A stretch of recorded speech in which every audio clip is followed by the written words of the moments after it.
반갑습니다. 오늘 주일 말씀은 시편 120편에서 134편인데요. 이 시편에는 부제가 모두가 다 성전에 올라가는 노래라고 되어 있습니다. 그래서 이걸 좀 정리를 해보면, 먼저 120편을 보면 120편은 메섹과 게달에서 예루살렘으로 올라가자는 내용입니다. 그러니까 이 메섹과 게달은 거짓과 폭력의 도시이고, 그 속에서 시인이 살 때 환난을 만난 것입니다. 그래서 여기에서 벗어나기 위해 여호와께 부르짖었고, 그 결론이 뭐냐면 거짓과 폭력의 도시에서 예루살렘으로, 정의와 평화의 도성으로 올라간다는 겁니다. 그리고 121에서 128편을 보면 주된 내용이 우리의 도움이신 여호와께 올라가자는 건데요. 내용이 이렇습니다. 여호와는 우리의 도움이시다. 여호와께서 우리를 지키고 보호하시며 은혜를 베푸시고 평화를 주신다. 여호와께서 우리를 회복하시고 평안과 안전과 번영을 주신다. 여호와의 도움이 없으면 우리의 수고는 헛된 일이다. 그리고 여호와는 그에게 나아오는 자기 백성에게 복을 주신다. 여호와를 경외하며 그의 법도대로 사는 자, 여호와를 신뢰하는 자, 선한 사람, 마음이 정직한 자, 눈물로 씨를 뿌리는 자, 이들을 향해 결실하게 하고 행복하게 하고 형통하게 하며 번영하게 하고 평화를 주신다. 그러니 결론이 우리의 도움이시며 복을 주시는 여호와께 나아가자는 내용입니다. 그리고 120편에서 131편의 내용은 이스라엘을 용서하시고 구원하시는 여호와를 바라라는 내용인데요. 정리를 해보면 이렇게 정리될 수 있습니다. 여호와께서 이스라엘의 죄악을 용서하시고 죄에서 구원하신다. 그러니 이스라엘을 용서하시고 구원하시는 여호와를 바라라는 내용이 129에서 131까지입니다. 132에서 134편은 이렇게 정리될 수 있습니다. 시온은 예루살렘은 복된 장소이다. 시온은 여호와께서 택하시고 정하신 곳이다. 그래서 여호와가 계신 곳이며 여호와를 만나는 곳입니다. 또한 시온은 온 이스라엘이 연합하여 함께 살아가는 복된 장소이다. 그리고 시온은 여호와께서 우리에게 복을 주시는 장소이다. 그러니 여호와께서 택하시고 축복하시는 시온, 예루살렘으로 가자는 내용입니다. 정리해 보면 이런 겁니다. 120편은 거짓과 폭력의 도시에서 예루살렘으로 올라가자. 121에서 128편은 여호와는 우리의 도움이시다. 여호와는 그에게 나오는 자기 백성에게 복을 주신다. 그러니 우리의 도움이시며 복을 주시는 여호와께 나가자. 129에서 131편은 여호와께서 이스라엘의 죄악을 용서하시고 죄에서 구원하신다. 그러니 이스라엘을 용서하시고 구원하시는 여호와를 바라라. 132에서 134는 시온은 복된 장소이다. 그러니 여호와께서 택하시고 복을 주시는 시온, 즉 예루살렘으로 가자는 이야기가 오늘이 시편 120에서 134편까지의 내용입니다. 그럼 이걸 조금 더 자세히 보면, 그럼 이제 성전으로 올라가는 노래라고 되어 있는데, 성전으로 올라간다는 게 도대체 뭔가? 그러니까 성전으로 올라간다는 건 그 성전 건물만 말하는 게 아니라 예루살렘 시온으로 올라간다는 겁니다. 그러면 예루살렘 시온으로 올라간다는 건 뭐냐면 여호와께 나아간다는 겁니다. 그러니까 성전으로 올라간다. 다른 말로 하면 예루살렘 시온으로 올라간다. 다른 말로 하면 여호와께 나아간다는 의미입니다. 그러면 왜 성전, 왜 예루살렘과 시온으로 올라가야 하는가? 그 이유가 뭔가? 두 가지로 정리되는데, 하나는 언약적인 관계, 언약적인 교제를 위해서 예루살렘에 올라가야 한다는 겁니다. 하나님을 찬양하고 하나님을 예배하기 위해, 하나님을 믿고 하나님을 의지하며 하나님을 섬기기 위해 예루살렘으로 나가야 한다. 두 번째는 복된 삶을 살기 위해서 예루살렘으로 올라가야 한다는 겁니다. 하나님의 도우심, 지키심, 보호하심을 받기 위해서, 또한 하나님의 긍휼과 은혜를 입기 위해, 하나님의 용서와 구원과 회복을 위해, 우리의 안전과 평안과 번영과 형통을 위해, 결실과 행복과 연합을 위해 우리는 이러한 삶을 위해, 이러한 복된 삶을 위해 예루살렘으로 올라가야 한다.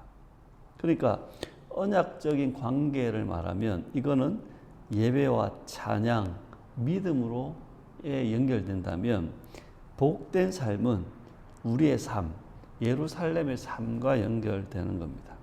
그런데 이 예루살렘에 올라가는 사람, 그냥 아무나 올라가는 게 아니라 이 예루살렘에 합당한 자들에 대해서 언급합니다. 5가지인데, 하나는 여호와를 신뢰하는 자, 여호와를 믿고 의지하는 자죠. 그리고 선한 사람, 여호와를 위해 공동체를 위하는 사람, 다른 말로 하면 자신의 이익과 탐욕을 멀리하는 사람.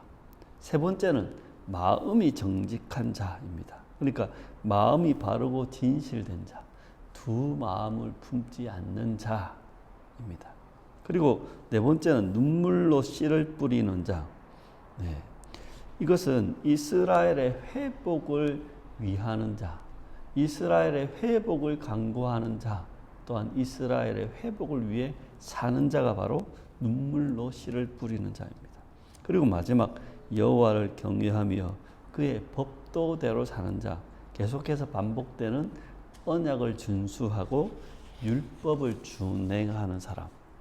이들이야말로 예루살렘에 합당하고, 이들이야말로 예루살렘의 그 복된 삶을 누릴 수 있는 자들이다. 아무나 다 예루살렘에 간다고 예루살렘을 누리는 게 아니다는 겁니다. 그렇게 시편 120에서 134편의 주제, 그리고 메시지를 보면 이런 겁니다. 성전으로 올라가는 노래, 다른 말로 하면 성전으로 올라가자, 예루살렘으로 올라가자, 하나님께 나아가자는 거죠. 그래서 예루살렘으로 올라가자는 것은 하나님 앞으로 나아가자, 다른 말로 하면 하나님을 예배하고 하나님을 경배하고 하나님을 찬양하며 하나님과 교제하는 곳으로 나가자는 것이 있고, 또 하나는 예루살렘으로 올라가자는 건 예루살렘에서 살자는 겁니다. 하나님 앞에서 살자, 하나님 앞에서의 그 복된 삶을 살기 위해 예루살렘으로 가자는 겁니다. 그러니까 이 시편 120에서 134편의 이야기는 예루살렘에 올라가자, 그리고 예루살렘에서 살자는 이야기를 합니다. 이것은 다른 말로 하나님 앞에 나아가며 하나님 앞에서 살자는 겁니다. 시편에는 이렇게 예루살렘에 올라가자, 나아가자라는 이야기를 하는데, 신약에도 하나님께 나아가는 것들에 대해서 아주 중요하게 다루는 성경이 있는데, 그게 바로 히브리서입니다. 신약의 히브리서는 하나님께 나아가는 것에 대해서 이렇게 먼저 이야기합니다.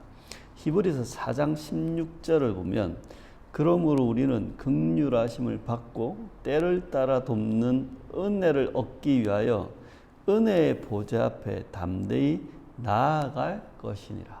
그러니까 그 하나님의 보좌 앞에, 다른 말로 하면 시편으로 하면 성전에, 예루살렘에, 시온에 나아가자는 겁니다. 히브리서 8장에서 10장을 이렇게 이제 저의 말로 정리를 해보면 이렇습니다. 우리의 대제사장이신 예수님은 지극히 크신 이의 보좌 우편에 앉으신 분으로 주께서 세우신 성소와 참 장막에서 섬기시는 분이시다. 대제사장이시다 하는 겁니다. 원래 제사장은 예물과 제사를 위해 세워진 자인데 그리스도께서는 대제사장으로 오셔서 온전한 장막에서 오직 자기의 피로 영원한 속죄를 이루어 단번에 성소에 들어가셨다. 예수님은 새 언약의 중보자로서 자기를 단번에 제물로 드려 우리의 죄를 없이 하시려고 세상 끝에 하나님 앞에 나타나셨다. 그리스도께서 많은 사람의 죄를 담당하시고 단번에 들이신 바 되셨고 죽음과 부활을 통해 첫 언약, 다른 말로 옛 언약이라고 하는데 이것을 폐하시고 둘째 것, 새 언약을 세우셨다. 그리스도의 희생으로 말미암아 우리가 거룩함을 얻었고 그가 거룩하게 된 자들을 한 번의 제사로 영원히 온전하게 하셨다. 그러므로 우리가 예수의 피를 힘입어 성소에 들어갈 담대함을 얻었나니 그 길은 우리를 위하여 열어놓으신 새로운 길이다. 그러면서 히브리서 10장 21에서 22 이렇게 이야기합니다. 또 하나님의 집 다스리는 큰 제사장이 계심에 우리가 마음의 뿌림을 받아 악한 양심으로부터 벗어나고 몸은 맑은 물로 씻음을 받았으니 참 마음과 온전한 믿음으로 하나님께 나아가자. 그러니까 이 8에서 10장을 요약하면 이런 겁니다. 그리스도께서 자신의 희생을 통해 우리의 죄를 없게 하셨고 우리를 거룩하고 온전하게 하셨다. 그러니 우리가 참된 믿음으로 하나님께 나아가자는 이야기입니다. 그러니까 히브리서의 아주 중요한 메시지가 그리스도께서 이런 일을 이루셨다. 그러니까 어떻게 하자고요? 우리가 이제 믿음으로 하나님께 나아가자는 겁니다. 그리고 또한 히브리서는 하나님께 나아가는 삶, 즉 하나님 앞에서 살아가는 믿음의 삶에 대해서도 11장 이후에 이렇게 이야기합니다. 11장은 모두가 알다시피 믿음의 사람들에 대한 이야기인데 이건 다른 말로 하면 믿음으로 살아라는 겁니다.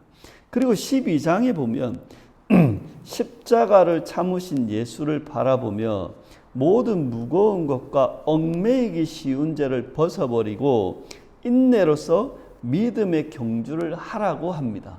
이게 12장 1절과 2절인데요. 여기 보면 모든 무거운 것과 얽매이기 쉬운 죄를 벗어버리라. 시편으로 말하면 매색과 계달의 삶을 벗어버리라는 겁니다.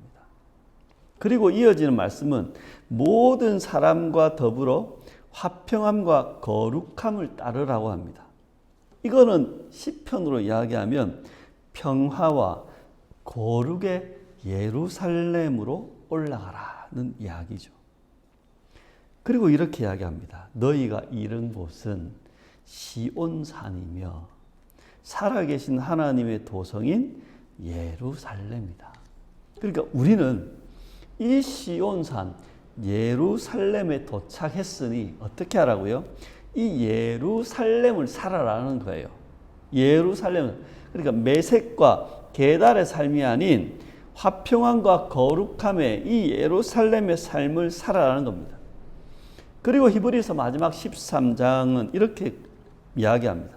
그러므로 은혜를 받고 하나님을 기쁘게 섬기자. 그러니까 그리스도께서 그 제사장의 사역을 감당하셨듯이 우리도 제사장의 삶을 살자는 거예요.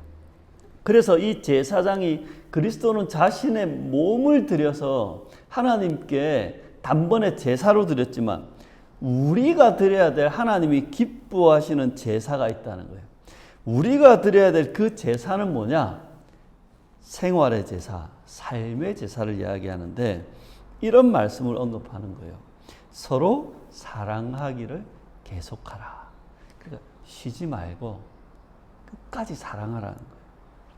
나그네를 잘 대접하고 감옥에 갇혀 있는 사람들과 학대받는 사람들을 생각하라. 공동체에 연약한 사람, 힘든 사람, 어려운 사람들을 돌아보고 돌보고 챙기며 살아라는 거예요. 혼인을 귀하게 여기고 잠자리를 더럽히지 마라. 음행하거나 간음하지 말라는 거예요. 부부관계에 충실하고 가정생활 똑바로 하라는 거죠. 돈을 사랑하지 말고 지금 가지고 있는 것으로 만족하라.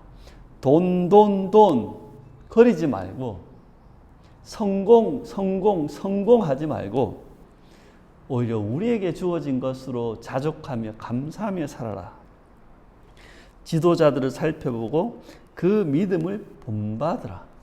그러니까 지도자가, 영적 지도자들이 이게 제대로 목회하는지 어려움이 없는지 살펴보고 그들의 종속되거나 그들의 지배를 받거나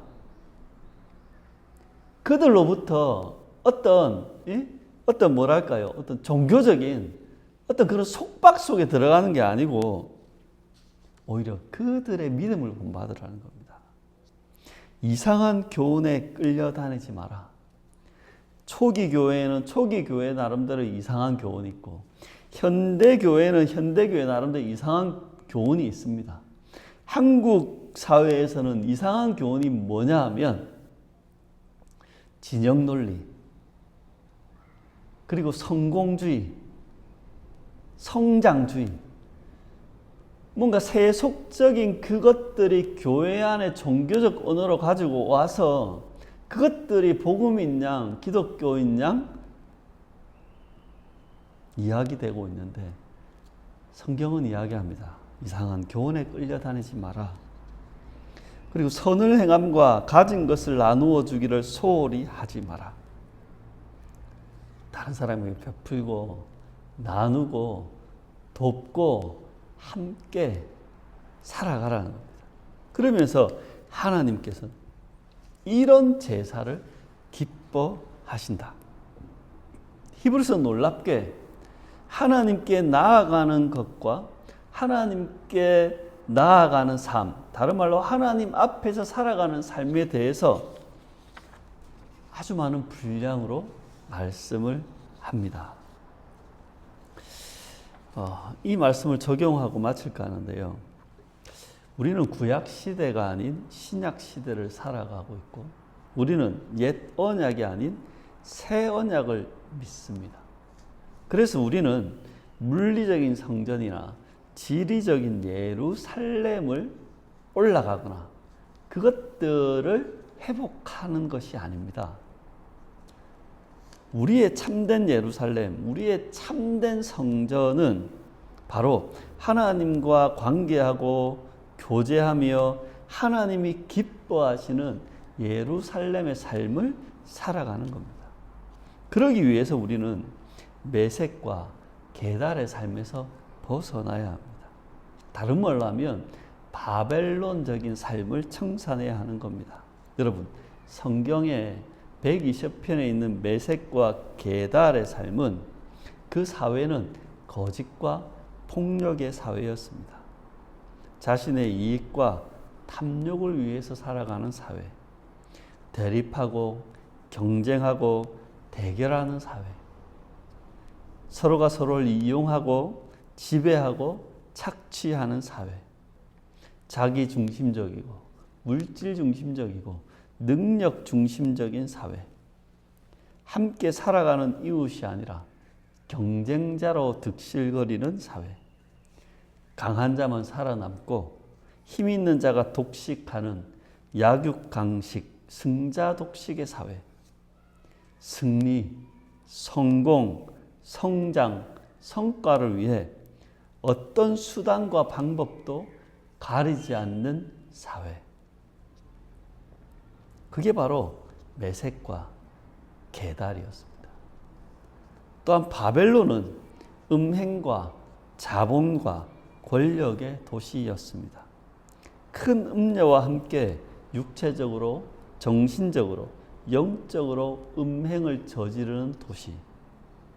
큰 권세를 가진 열왕들이 폭력으로 군림하는 도시.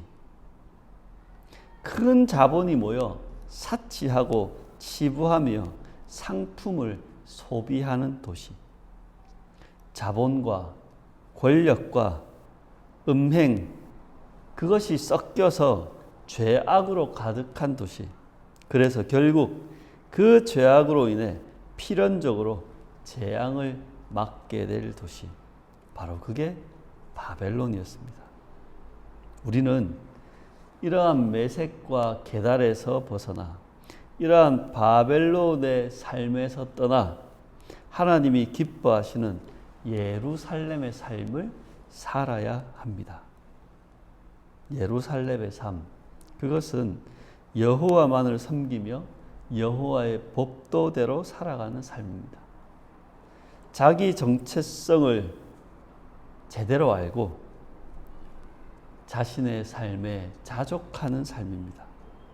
자신이 맡은 것에 대해 성실하게 책임을 다하는 삶입니다. 경건하고 정결하며 사람을 존중하고 사람을 긍휼히 여기고 사랑하는 삶입니다. 공동체의 유익을 추구하는 삶, 공동체의 연합과 화평을 지향하는 삶, 거룩과 공의를 추구하는 삶, 나누고 베풀며 공유하는 삶. 이것이 바로 하나님이 기뻐하시는 예루살렘의 삶입니다. 오늘 시편의 말씀은 우리에게 이렇게 말합니다. 계달과 그 매색의 삶에서 떠나 예루살렘으로 올라가자. 예루살렘을 살자. 예루살렘에서 살자. 사랑하는 위안은 교회 성도 여러분, 우리 예루살렘으로 올라갑시다. 그리고 예루살렘을 살아갑시다. 거짓과 폭력의 삶에서 벗어나 화평을 이루는 삶으로 나아갑시다. 자본과 권력을 쫓는 성장과 성공을 쫓는 그런 삶에서 벗어나 공평과 정의를 추구하는 삶으로 나아갑시다. 음행과 탐욕과 이익을 쫓는 삶을 청산하고 거룩한 삶으로 나아갑시다. 그렇게 우리는 화평과 정의와 거룩의 도성 예루살렘을 살아갑시다. 그렇게 우리 모두가 그 예루살렘을 살아가길 축원하며 또한 그 예루살렘을 우리의 자녀들과 후손들에게 물려주는 그 축복이 있기를 여러분 축원하며 말씀을 맺습니다.